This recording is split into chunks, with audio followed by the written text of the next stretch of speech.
ये है दैनिक प्रातःकाल का डिजिटल एडिशन प्रातःकाल लाइव। अभी तो हम पार्टी को एक्सपैंड कर रहे हैं। पार्टी कई प्रदेशों में जाकर इलेक्शन लड़ रही है और भी लड़ने की हम कोशिश कर रहे हैं और फिर इलेक्शन लड़े तो जीतने की कोशिश करेंगे। फिलवक्त तो ये कोशिश हमारी जारी है। अब आगे देखिए क्या होता है।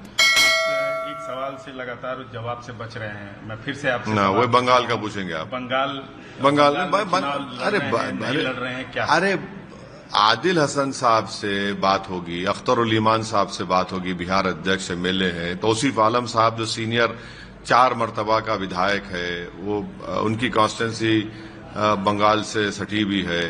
फिर हमारे मुर्शिद आलम साहब जो कि हार्ट के हैं, ये इन सब से हमारे और भी 2 विधायक हैं, उन सब से बात होगी। बात होके देखेंगे, डिसाइड करेंगे। चुनाव मन तो बना ही लिया होगा कि चुनाव लड़ना है कि नहीं लड़ना है। देखिए, चुनाव लड़ने में जितना मजा हमको आता है शायद किसी को भी नहीं आता होगा।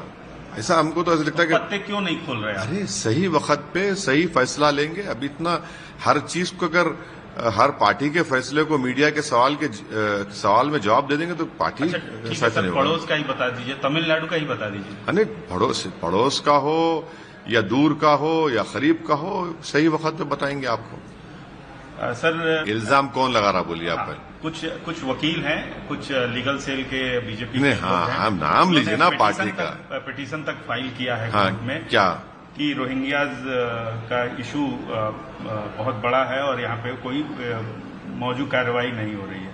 नहीं, देखिए, अगर कोई उनके पास प्रूफ है आप पेश कर दिए, उनका नाम निकलवा दीजिए ना।